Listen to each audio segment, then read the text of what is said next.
Does mouth breathing cause a weaker jawline? I'm Dr. Barrett, I'm a plastic surgeon in Beverly Hills, and I do a lot of jaw augmentation with both surgery and filler, also chin augmentation and all types of facial surgery. The answer is not quite so easy. I want you to stay tuned towards the end of this video, and I'm gonna tell you about little tricks and tips to actually enhance naturally your airway and your jaw structure. Getting back to, does mouth breathing actually cause a weaker jaw? Well, yes, it can.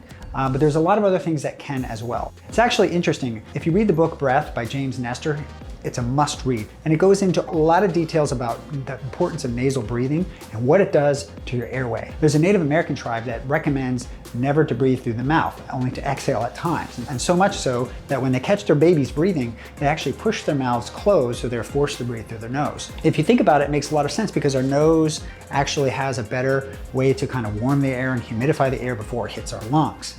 But the implications of this are that it expands over time to allow more airflow. So if you're not using your nose, it gets harder and harder to use your nose for breathing. The other caveat to that, and it's talked about in the book, is that the jaw needs to develop through stem cell growth from early childhood. But if you look at Native American tribes, they don't have bad teeth. Their teeth have kind of filled in. It's because they were chewing harder foods and breastfeeding at a younger age.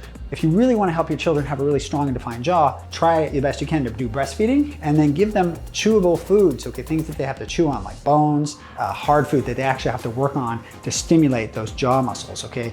That has been shown to actually improve jaw appearance, and it can also do so in adulthood, but not quite as much. So on to the little trick that I want to tell you about is to tape your mouth shut every time when you go to sleep. I actually do this every night because I was a mouth breather for the longest time, had the worst allergies. I started taping my mouth shut with medical tape. You can get it on Amazon, and they have little breathe strips that you can do, and it was tough. I'd wake up and like, I'm out of breath, you know, and so on and so forth. So you really want to start small, take a tiny little piece of tape, close it right here, and you can breathe on the outside if you have to. But what it does is it slowly starts to train you to breathe through your nose. I noticed great improvement in my sleep quality, my exercise performance, my allergies. Now it's much easier for me to breathe through my nose, and sometimes I don't even use a medical tape. Check out James Nestor's book, Breathe, and let me know if you have any questions.